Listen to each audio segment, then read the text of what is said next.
नमस्कार साथियों, स्वागत है आपका अपने यूट्यूब चैनल वाईके ऑनलाइन एजुकेशन में। दोस्तों, हम यहाँ पर एनसीईआरटी की सीरीज़ पढ़ रहे हैं, जिसमें पिछले वीडियोस में तो मैं कक्षा 9 का मैंने आपको बताया था कि पूरा कर चुकी हूँ। यदि आपने अभी तक नहीं देखा है तो आप देख लीजिए, क्योंकि 9 से 12वीं तक की जो किताबें होती हैं वहाँ से सबसे ज़्यादा प्रश्न आपके पास बनते हैं। तो आप लोग 9वें का तो मैं क्लियर कर चुकी हूँ, अभी हमारा 10th का चल रहा है, जिसमें आज हमारा चौथा दिन है। तो चलिए शुरू करते हैं। और यदि आपने अभी तक चैनल को सब्सक्राइब नहीं किया है तो कर लीजिए, और बेल आइकन भी प्रेस करते रहिए ताकि नोटिफिकेशंस आपको मिलते रहें। और अपने दोस्तों के साथ शेयर करना बिल्कुल भी ना भूलिए। दोस्तों, मैं यहाँ पर साथ ही साथ हिंदी व्याकरण भी आपको पढ़ा रही हूँ, जिसमें हम काफ़ी चीज़ें आपके सिलेबस, जो पटवारी लेखपाल का सिलेबस है उसके अकॉर्डिंग पढ़ चुके हैं। और जैसे कि मैंने आपको बताया था कि मैं आपका जो सिलेबस है उसके अकॉर्डिंग ही आपको पढ़ाऊँगी, और आपको उसके अनुसार ही पढ़ना चाहिए, बाहर आपको नहीं जाना है। तो 1 बाय 1 हम करते जाएंगे। फ़िलहाल मैंने कहा था कि एनसीईआरटी का क्योंकि इम्पोर्टेंट होता है तो हम उसको भी साथ ही साथ क्लियर करते रहेंगे, ठीक। तो इसी कड़ी में आगे हम आज पढ़ने वाले हैं छायावाद के जो आधार स्तंभ हैं जयशंकर प्रसाद, उनको लेकर के आज बात करेंगे। तो चलिए जानते हैं कुछ इम्पॉर्टेंट चीज़ें इनके बारे में। सबसे पहले तो जहाँ भी मैं हाईलाइट करते जाऊँगी, अंडरलाइन करूँगी, आपको वो चीज़ें ध्यान रखनी है, ठीक है। और नोट डाउन हो सके तो साथ ही साथ ज़रूर कीजिए, क्योंकि आपके जो वन लाइनर होते हैं, जहाँ से भी मैं आपको नोट्स कह रही हूँ कि बनाने के लिए, तो वो आपको बाद में रिपीट कंटिन्यू करते रहना है, क्योंकि यहाँ से आपके प्रश्न बनते हैं, ठीक। तो जयशंकर प्रसाद का जन्म 1889 ईस्वी में वाराणसी में हुआ था, ठीक है। काशी के प्रसिद्ध क्वींस कॉलेज में वे पढ़ने गए, परंतु स्थितियां अनुकूल न होने के कारण 8वीं से आगे नहीं पढ़ पाए। बाद में घर पर ही संस्कृत, हिंदी, फारसी का अध्ययन किया। छायावादी काव्य प्रवृत्ति के प्रमुख कवियों में से एक जयशंकर प्रसाद का सन 1937 में निधन हो गया। तो 1937 में तो मतलब इनका निधन हो गया। और जैसे कि आपने कहा कि यहाँ पे आपने पढ़ा कि छायावाद के क्या हैं, ये प्रमुख कवि हैं। तो आपके पास एक प्रश्न बनता है कि छायावाद के संस्थापक कौन थे। छायावाद जो हिंदी साहित्य है, सबसे पहले तो मैं आपको बता देती हूँ कि छायावाद क्या है। हिंदी साहित्य का जो आधुनिक काल है ना, तो उसको एक स्तंभ है, मतलब एक समय जो था उसको छायावादी काव्य कहा गया। तो उसके ये संस्थापक थे, ठीक है। तो यहाँ पर इन्होंने प्रकृति का बहुत अच्छा वर्णन किया है। रहस्यवाद इनके काव्य की विशेषताएं हैं, तो इस तरह से इनको छायावादी कवि कहा जाता है, ठीक।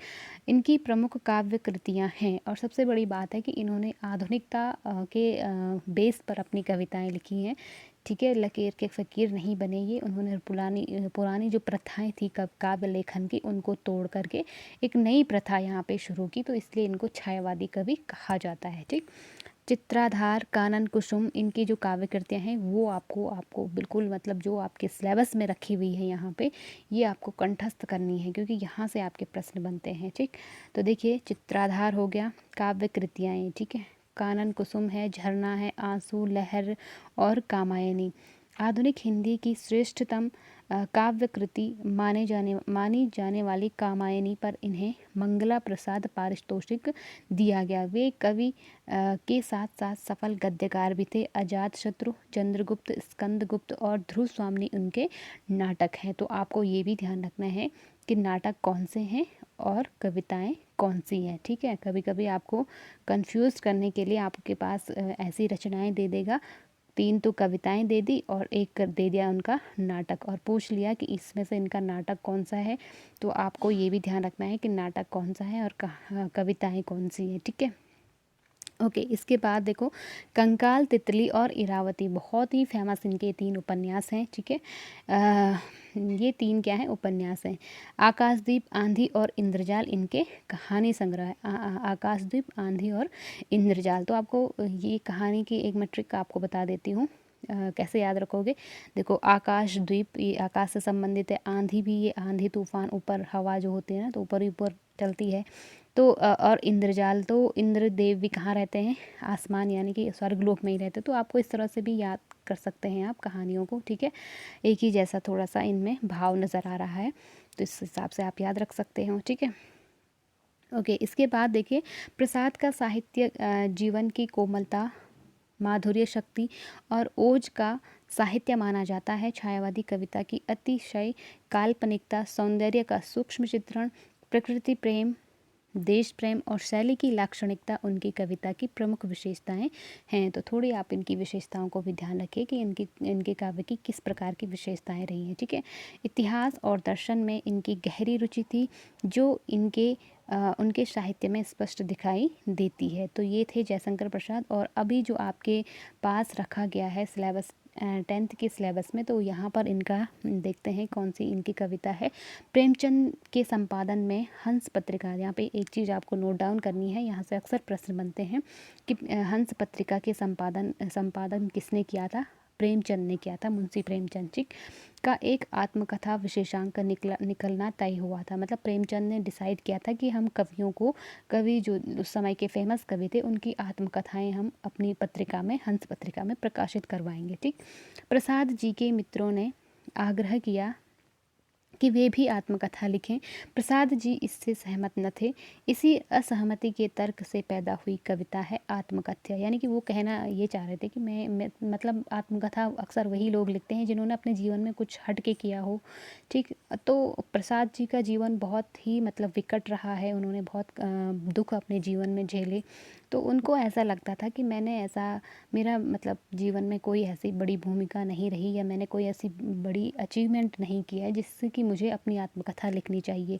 तो फिर उसके रिप्लाई में उन्होंने, जब प्रेमचंद जी ने उनसे आत्मकथा लिखने के लिए कहा, तो उसके रिप्लाई में उन्होंने आत्मकथा तो नहीं लिखी, लेकिन एक कविता उन्होंने ज़रूर लिखी जिसका नाम दिया उन्होंने आत्मकथ्य। यह कविता पहली बार 1932 में अंश के आत्मकथा विशेषांक में प्रकाशित हुई थी। छायावादी शैली में लिखी गई इस कविता में जयशंकर प्रसाद जी ने जीवन के यथार्थ एवं अभाव पक्ष की मार्मिक अभिव्यक्ति की है। छायावादी सूक्ष्मता के अनुरूप ही अपने मनोभावों को अभिव्यक्त करने के लिए जयशंकर प्रसाद ने ललित, सुंदर एवं नवीन शब्दों और बिंबों का प्रयोग किया है। इन्हीं शब्दों एवं बिंबों के सहारे उन्होंने बताया है कि उनके जीवन की कथा एक सामान्य व्यक्ति के जीवन की कथा है। इसमें ऐसा कुछ भी नहीं है जिसे महान और रोचक मानकर लोग वाह वाह करेंगे। कुल मिलाकर इस कविता में एक तरफ कवि द्वारा यथार्थ की स्वीकृति है, तो दूसरी तरफ एक महान कवि की विनम्रता भी, ठीक। तो ये कविता है जिसमें इस तरह से आप देख पाते हैं। देखो, आत्मकथ्य उनकी कविता है, तो कभी कभी आपके पास डायरेक्ट प्रश्न बनता है कि आत्मकथ्य कविता किसने लिखी है, तो ध्यान रखिए ये जयशंकर प्रसाद की है, ठीक है। ओके, तो अब आपको ध्यान रखना है आगे कहाँ से आपके प्रश्न बन सकते हैं। मैंने जैसे आपको बताया था, शब्द संपदा आपको हमेशा ध्यान रखनी है कि कहाँ से मतलब, क्योंकि यहाँ से आपकी बहुत सारी चीज़ें क्लियर होती हैं। जैसे मधुप मन रूपी भौरा, मधुप भौरे का पर्यायवाची है, ठीक है। तो ये आपको पता चला। अनंत नीलिमा, अंतहीन विस्तार। व्यंग्य मलिन मतलब खराब ढंग से निंदा करना। गागर रीति मतलब ऐसा मन जिसमें कोई भाव नहीं, या खाली घड़ा जिसे कहते हैं, ठीक है। गागर रीति। प्रवंचना मतलब होता है धोखा, जिसने प्रवंचना की या धोखा दी कहते हैं ना। मुस्क्या कर मतलब मुस्का कर। अरुण कोपल यानी कि लाल गाल। अनुरागिनी उषा, प्रेम भरी भोर। उषा का मतलब होता है सुबह, प्रातःकाल का जो सूरज उगने का जो दृश्य होता है उसे उषा कहते हैं, ठीक। स्मृति पाथे मतलब स्मृति रूपी संबल। पंथा मतलब रास्ता या राह। कंथा मतलब अंतर्मन या गुदड़ी, ठीक है। तो इस तरह से आपको शब्दों के अर्थ भी ध्यान रखने हैं, क्योंकि कई बार यहाँ से डायरेक्ट प्रश्न बन जाते हैं। प्रगतिशील चेतना की साहित्यिक मासिक पत्रिका हंस। तो प्रगतिशील चेतना की पत्रिका है, जो लोग टीजीटी पीजीटी की तैयारी कर रहे हैं उनके लिए ये बहुत ज़्यादा इंपॉर्टेंट है। यहाँ से प्रश्न बनते हैं कि प्रगतिशील चेतना की पत्रिका हंस पत्रिका है, और इसके जो संपादक थे प्रेमचंद थे। उन्होंने इसका संपादन 1930 से 1936 तक किया था, ठीक है। और पुनः 1986 से यह साहित्यिक पत्रिका निकल रही है, क्योंकि जब प्रेमचंद की मृत्यु हो गई थी 1936 में, तो फिर ये पत्रिका बंद हो गई थी। लेकिन 1986 में इसको फिर से शुरू किया गया था, और उसके संपादक थे डॉक्टर राजेंद्र यादव, ठीक है। ये भी आपको ध्यान रखना है। और फिर है बनारसी दास जैन कृत अर्ध कथानक हिंदी की पहली आत्मकथा मानी जाती है। इसकी रचना सन 1641 ईस्वी में हुई थी, और यह पद्यात्मक है। तो ये आपको ध्यान रखना है, ठीक है। ये दोनों ही पॉइंट आपको कंठस्थ रखने हैं, क्योंकि यहाँ से आपके बहुत ज़्यादा चांसेस बन जाते हैं आपके क्वेश्चन बनने के, क्योंकि जो अर्धकथानक है ना, पहली आत्मकथा लिखी गई थी और बनारसी दास जैन ने लिखी थी।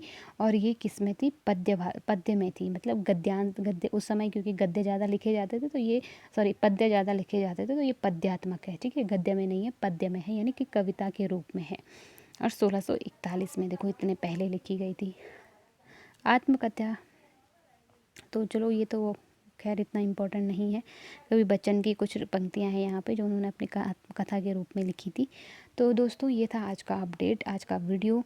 उम्मीद है कि आपके लिए बहुत हेल्पफुल रहेगा ये, और यहाँ से आपके ज़रूर प्रश्न बनेंगे। मैंने बार बार कह रही हूँ कि जो भी चीज़ें मैं आपको बताती हूँ या जो आपको हाईलाइटेड दिख रहे हैं उन्हें आप ज़रूर याद रखिए, क्योंकि यहाँ से ही आपके क्वेश्चन बनते हैं। तो चलिए ये था आज का अपडेट। अच्छा लगा तो एक लाइक ज़रूर कीजिएगा, शेयर करना बिल्कुल ना भूलिए। मिलते हैं अगले वीडियो में, अगले अपडेट के साथ, अगले वीडियो के साथ। नमस्कार।